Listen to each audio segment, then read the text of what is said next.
Ausencia temporal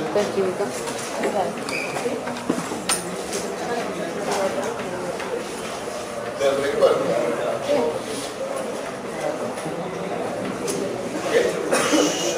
Oye, ya empecé.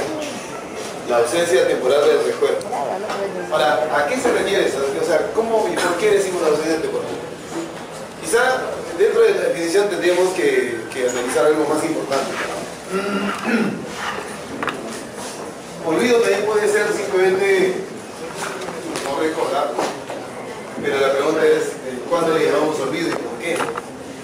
Si alguien, por ejemplo, está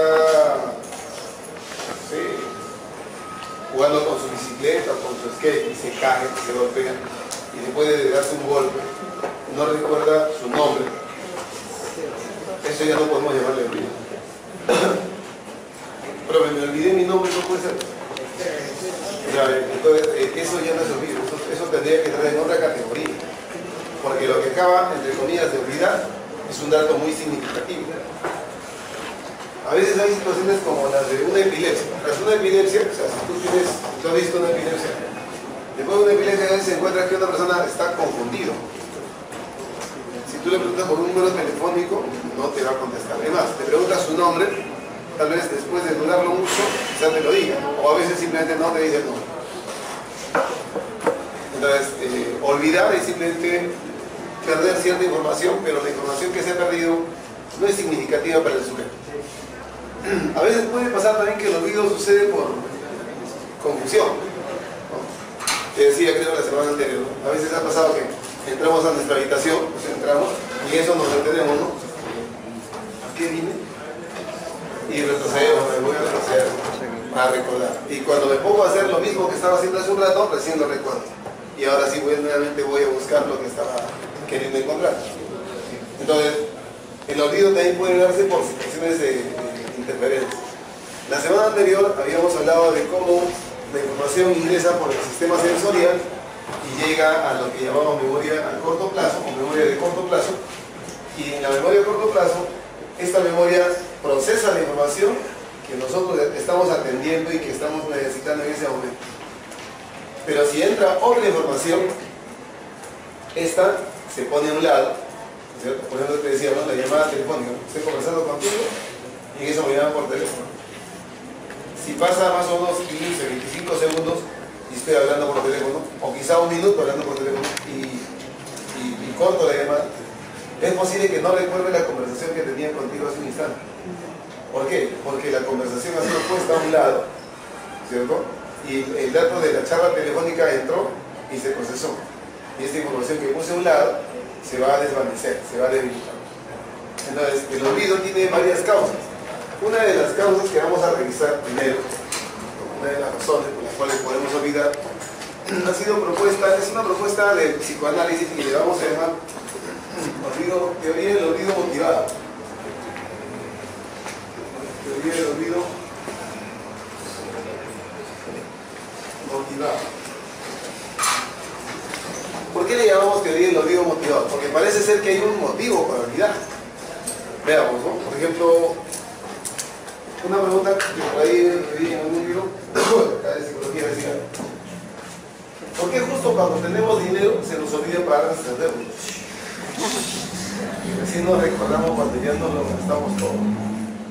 Ya me gasté mi plata y decía, uy, debería estar, uy, ¿para qué? O sea, justo porque cuando tengo plata, cuando tengo dinero, me olvido pagar las deudas. O por ejemplo, acá me imagino hay personas que tienen miedo o pánico a las agujas, ¿no? Miedo a la aguja. He encontrado que varias chicas, sobre todo, que tienen miedo a las agujas, ¿no? Cuando le dan, van a ir al médico, y dicen, no, hay que sacar una muestra de sangre, o olvídate. O cuando estabas en colegio y tocaba jornada de vacunación, ibas al baño y no salías, te escapabas como sea, no sé. Ya. Si tú tienes miedo, si tú tienes pánico a las agujas, imagínate que te den una cita médica y dices, ¿sabes qué? Estás un día viernes y dices, el próximo miércoles tienes tu cita médica, ¿no? Tengo que tomarte una prueba, ¿no? Vamos a sacarte sangre, ya, y está anotado. Tienes que ir el día miércoles a la cita médica. pero en lugar de ir ese día, te olvidaste. Y lo recuerdas recién el viernes, ¿no? Uy, caramba, tenía que ir al médico. La pregunta es, ¿y por qué me olvidé? O sea, ¿por qué me olvidé? Porque fue un mecanismo de defensa. O sea, es una manera de protegerse. O sea, digamos que esta teoría del ruido motivado es una propuesta de psicoanálisis.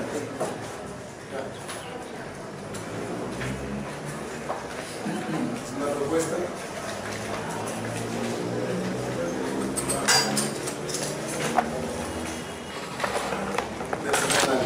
El psicoanálisis es una corriente psicológica, filosófica también dicen otros, y esta corriente psicológica propone que nosotros olvidamos por un mecanismo llamado represión.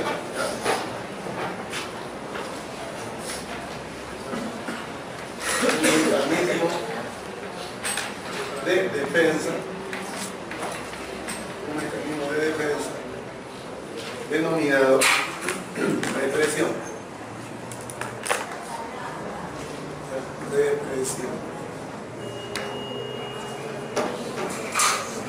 ¿Qué es la represión? La represión significa enviar al inconsciente, o sea, guardar en el inconsciente o esconder en el inconsciente algo que resulta dañino. Por ejemplo, si yo le tengo pánico a las agujas, que me lleven al médico para colocarme una aguja y sacarme sangre, yo lo veo como algo dañino, porque yo le tengo miedo a eso. Entonces, sucede que de repente justo me olvido, ¿no? La cita con él. Qué coincidencia, ¿no? Justo me olvido esa cita con él. Y lo recuerdo ya cuando pasó la fecha. Entonces, ¿qué ha pasado ahí? Aparentemente, este mecanismo generó que la información, en lugar de mantenerse en la conciencia, haya sido escondida en el inconsciente. El psicoanálisis es una de las grandes corrientes en psicología que fue iniciada por el señor Sigmund Freud. Entonces, la teoría del olvido motivado me dice entonces que el dato o el recuerdo o la información que yo tenía es enviada o almacenada en el inconsciente. Para enviar la información hacia el inconsciente lo hace difícil de recordar o incluso imposible. O sea, cuando una persona reprime, ¿no es cierto?, significa que está grabando la información en el inconsciente para que no lo pueda recordar. Existen personas que, digamos, en algunos libros dice amnesia psicógena. Los psicólogos de psicoanálisis, los psicoanalistas, dirían que esas amnesias psicógenas,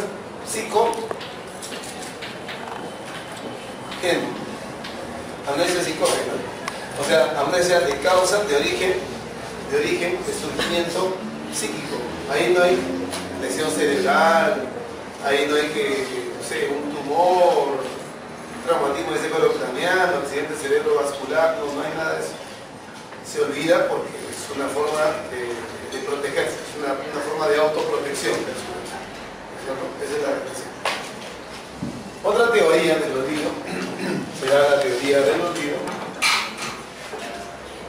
por decaimiento de la huella.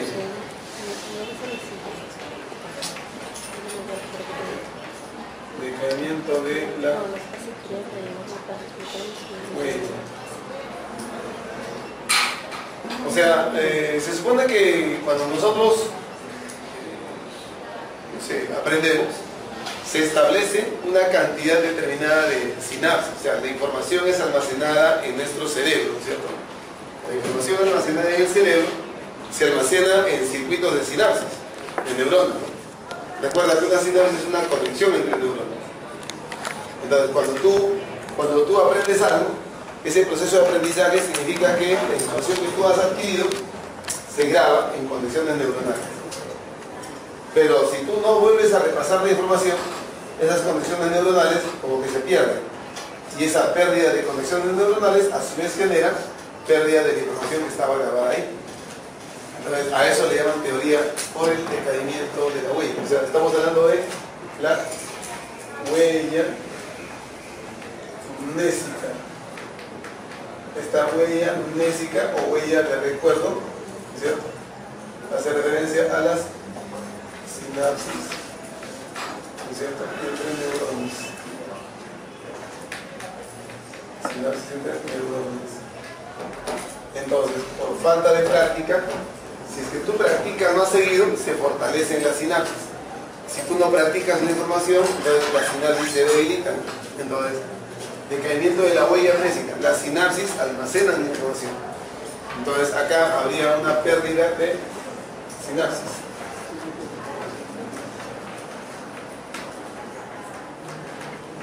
Pérdida de sinapsis por falta de uso. Eso es por falta de uso.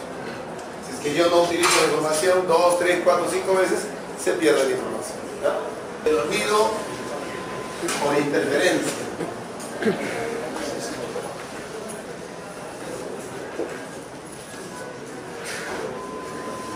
A esta teoría del olvido por interferencia le llaman también teoría del olvido por inhibición.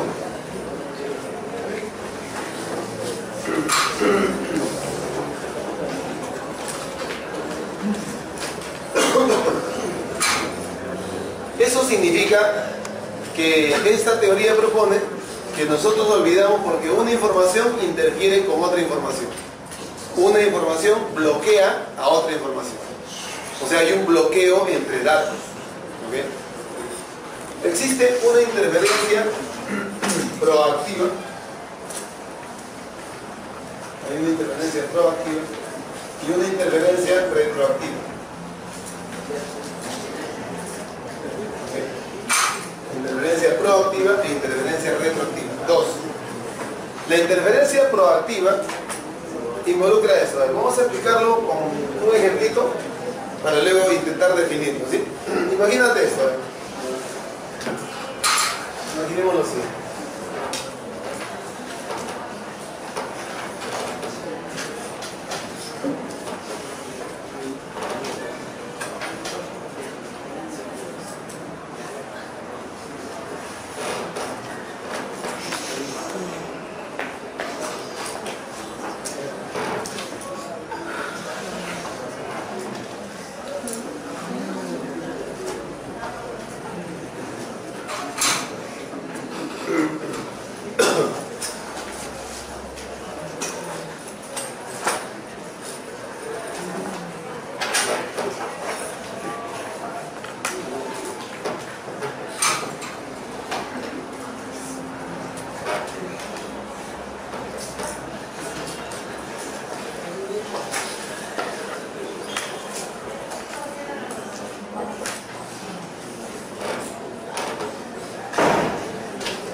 Ya, mira, vamos a poner el siguiente caso, ¿no?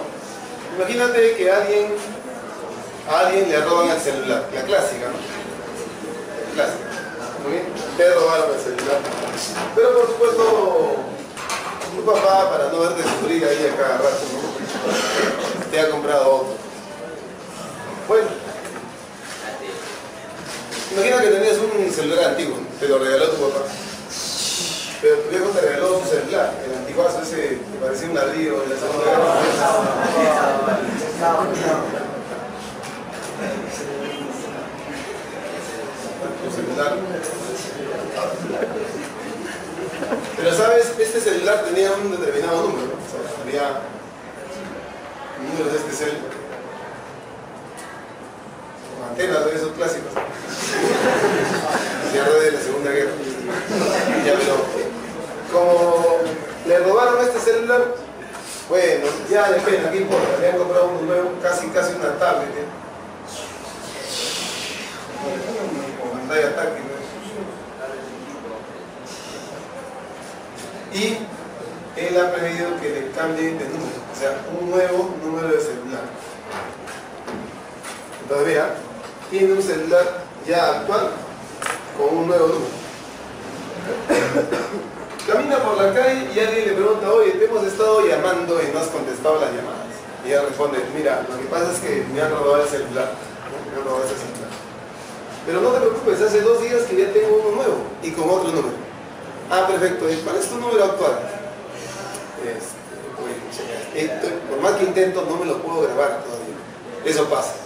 O sea, tengo un nuevo número, pero resulta que la información actual no me lo puedo grabar. ¿Saben por qué? Porque la información anterior está bien almacenada. O sea, el primer aprendizaje está interfiriendo con uno nuevo. ¿No es cierto?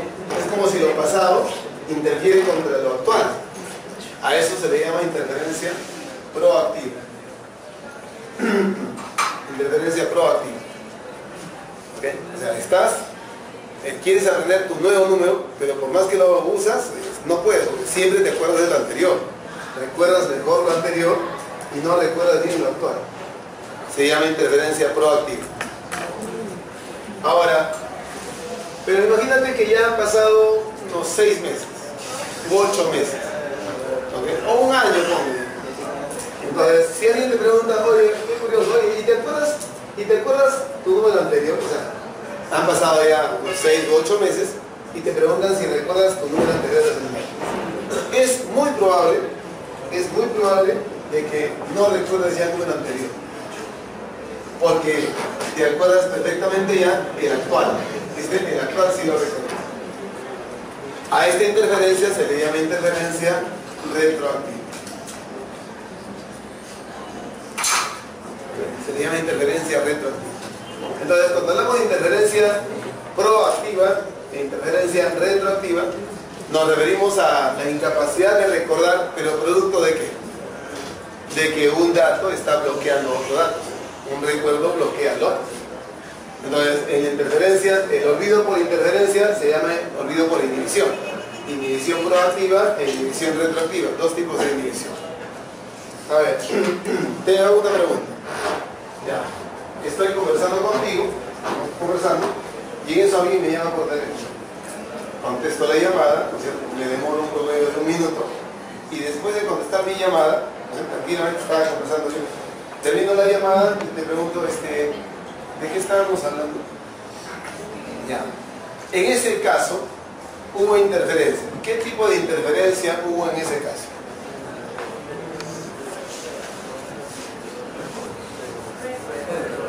¿Qué? ¿Qué es lo que recuerdo mejor? ¿La llamada o la conversación? La llamada, ¿sí? Y la llamada fue lo último, ¿sí? O sea, recuerdo mejor la llamada y la conversación antes de la llamada no la recuerdo. Entonces eso es una interferencia retroactiva. ¿Está bien? Ese tipo de preguntitas, ¿no? Es con casos. Entonces ahí tienes los 2 ejemplos de interferencia, ¿no? O sea, también olvidado por eso. Pero me decía, ¿no? Olvido no es pues que yo diga, me olvidé mi nombre, o sea, que me acabo de golpear, estaba jugando fútbol, me caí, me he golpeado, me desmayé, y al despertar de mi desmayo, me acabo de, o sea, yo no recuerdo bueno, mi nombre, ni dónde está mi casa. Hay enfermedades como las demencias que se producen por causa de degeneración del sistema nervioso, entre las que tenemos, por ejemplo, la enfermedad de Alzheimer y a la demencia senil y otras más, ¿no? Donde ya sea por causas genéticas, biológicas, o a veces por proceso de la degeneración típica de la edad avanzada que tiene una persona. La persona comienza a olvidar, no recuerda. Hay muchos casos de ancianitos que salen de su casa, lo mandan, normal, estaban caminando normal, lo mandas a la tienda, de tu casa a la tienda de la esquina, no eran ni 50 metros. El abuelito sale, se supone que iba a comprar, está caminando por la calle y en eso no sabe a qué salió a la calle. Segundo, no sabe cuál es su casa. Y algunos ancianos dicen, ¿no? Creen que entonces voy a caminar mirando todas las casas y seguro me voy a acordar de cuál es mi casa. Camina, puede pasar delante de su casa y a veces no la recuerda. Su propia casa. Entonces, ahí estás hablando ya de una amnesia. En la demencia senil pasa estas cosas. Entonces, si tienes un abuelo, una abuela de edad avanzada, siempre debes tener mucho cuidado. Preguntarle. O si no, por ejemplo, ¿no? Los abuelitos que a veces tienen Alzheimer. Llegaste a tu casa, saludaste a tu abuelo o a tu abuela, y luego te fuiste a tu habitación, luego nuevamente regresaste a la sala y tu abuela dice, oye, ¿no sabes saludar? Hace un ratito que le he saludado. Ya te saludé, no, qué malcriado, qué... ¿No sabes saludar? Saluda. Ah, ya, está bien, ya, abuelo, buenas tardes, ¿cómo estás? Así debes saludar, ¿no? Ya, abuelita, la próxima pasa. Más tarde te vuelve a encontrar y otra vez, ¿no? No te arreglado porque no le saludas. Ahí estás hablando ya de una... Ya estás hablando de una amnesia. Las amnesias, bueno, etimológicamente amnesia significa sin recuerdo.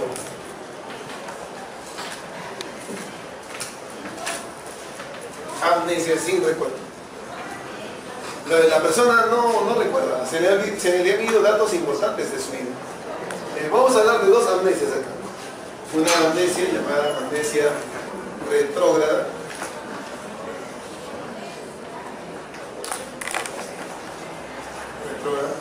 Y una amnesia anterógrada.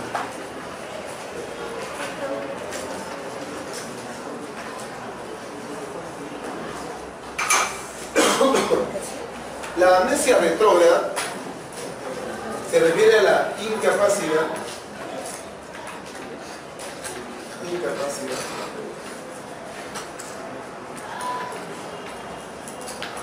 para evocar. La incapacidad para recordar. Especialmente acontecimientos anteriores a una situación. O sea, las amnesias se producen pues por un accidente, traumatismo encefalocraniano, accidente cerebrovascular. Siempre hay algo que las ha generado. Entonces, si la persona se accidentó y no recuerda lo que pasó antes del accidente, eso sería amnesia retrógrada.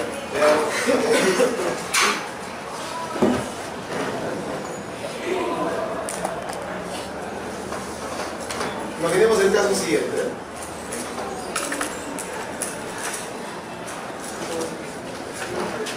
Imagínate que alguien se accidentó a los 20 años.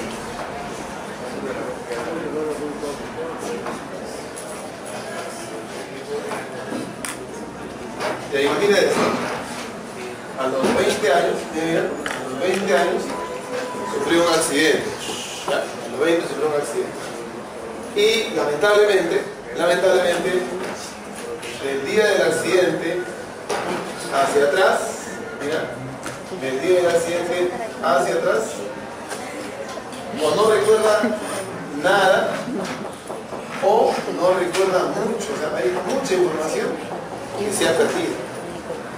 Hay un montón de información que se ha perdido. Quizás recuerda alguna que otra cosa, pero se afectó lo pasado. Eso se llama amnesia retrógrada. ¿Ok?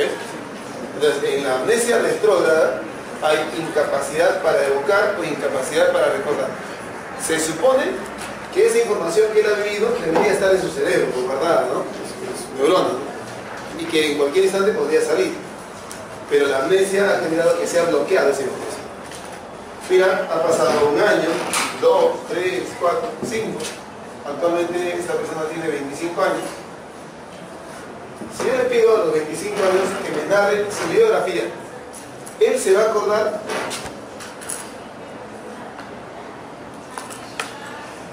mucho, o sea, lo normal, ¿no? De lo que ha acontecido del día del accidente para adelante.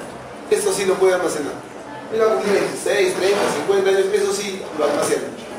Pero lo anterior al accidente que sufrió, lo anterior al traumatismo que sufrió, eso no lo va a recordar. Se llama amnesia retrógrada. Se afectó lo pasado. ¿Okay? En cambio, la amnesia anterograda, la amnesia retrógrada es la más común, la que más vamos a encontrar. Pero en cambio, la amnesia anterograda es una amnesia sí, muy extraña, muy rara en realidad. Porque aquí lo que ocurre es una incapacidad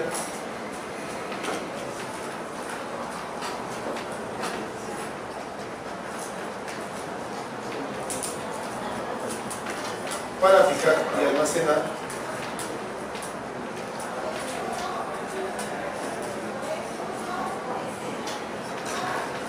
nueva información.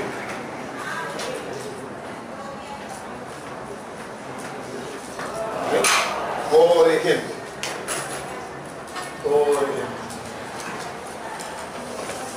trabajemos casi el mismo caso.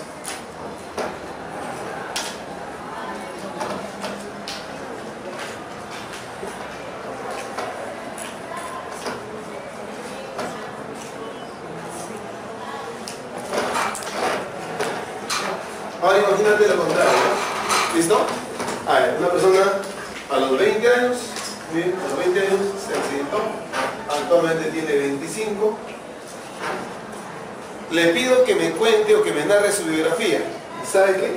Todo, su vida, su pasado, sí se recuerda. Me cuenta dónde estudió, secundaria, si ha viajado, qué lugares ha visitado, eso sí lo recuerda. Pero lo curioso está en que las cosas que han pasado del día del accidente hacia adelante, ¿okay? Hacia adelante, esta información, esto no lo recuerda. Ojo, no recuerda. Tiene 25 años y yo le digo, ¿cuántos años tienes? Me contesta 20.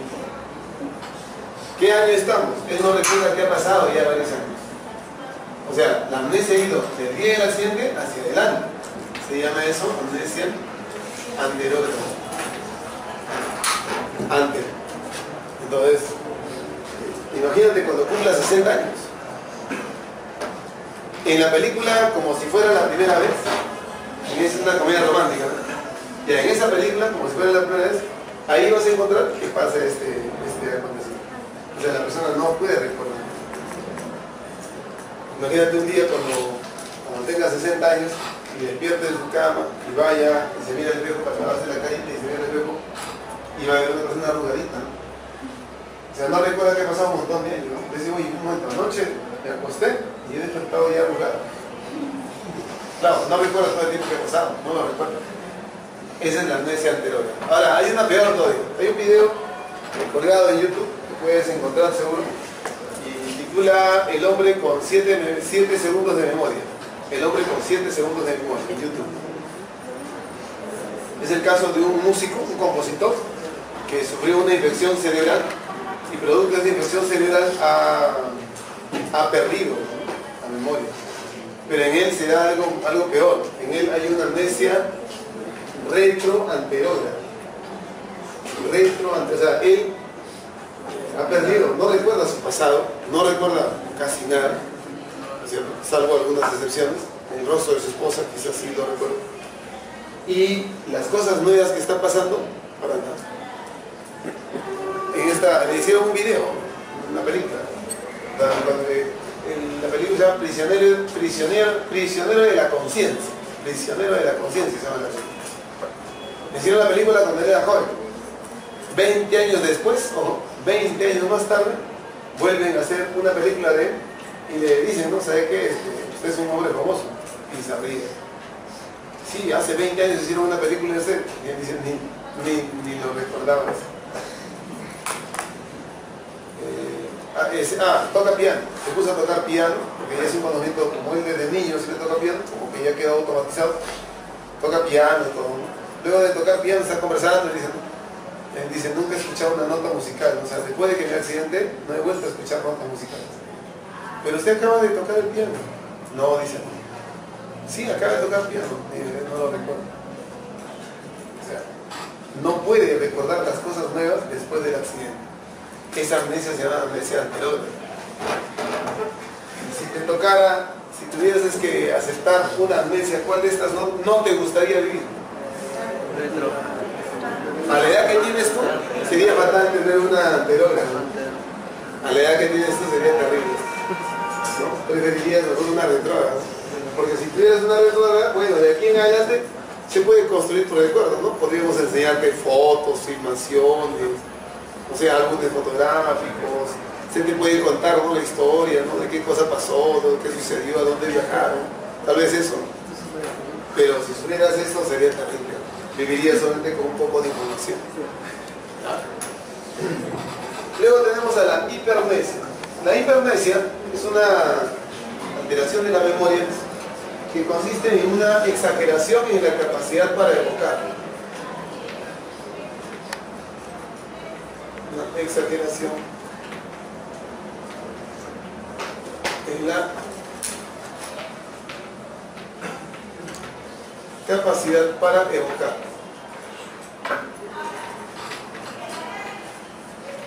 Tanto así que incluso el sujeto evoca detalles precisos que a veces resultan innecesarios. Un ejemplo de hipermnesia lo encontramos en la llamada memoria eidetica. La memoria eidetica es la llamada memoria fotográfica.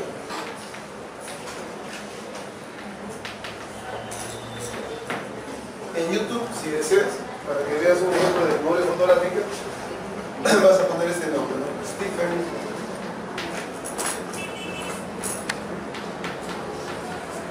Richard. A él le llaman la cámara humana. Stephen Richard. La cámara humana.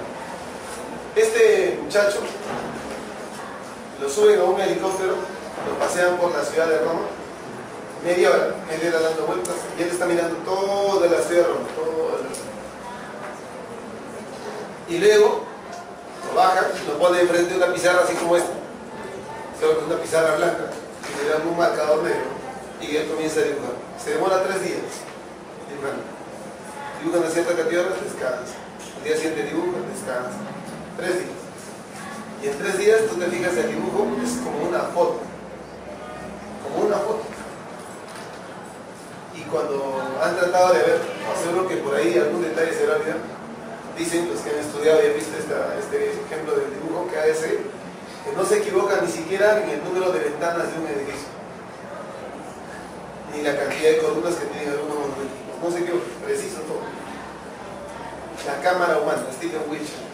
Solo que el problema de él es que tiene, lo curioso es que él tiene retardo mental. O sea, tiene retardo mental, una memoria prodigiosa. Algunos llaman eso síndrome de Savant. El síndrome de Savant. Savant es un sabio, ¿no? Pero algo así como el sabio tonto o el sabio idiota.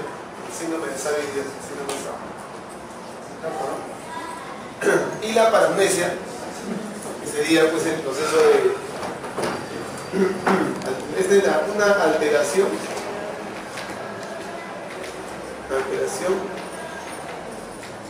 en el reconocimiento.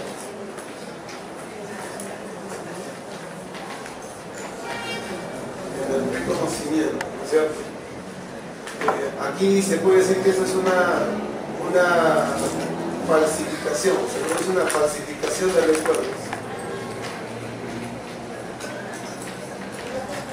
Es una falsificación de recuerdos.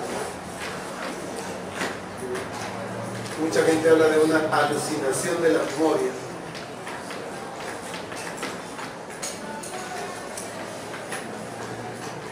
Una alucinación de la memoria. ¿En qué consiste esto? Consiste en que la persona recuerda cosas que no ha vivido.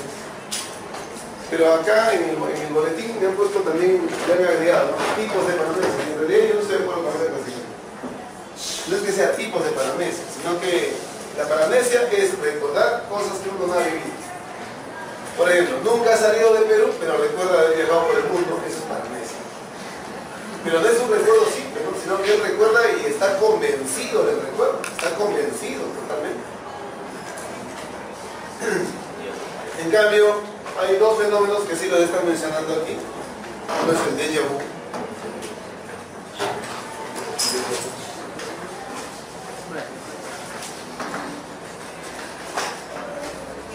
Y el otro es el déjà vu.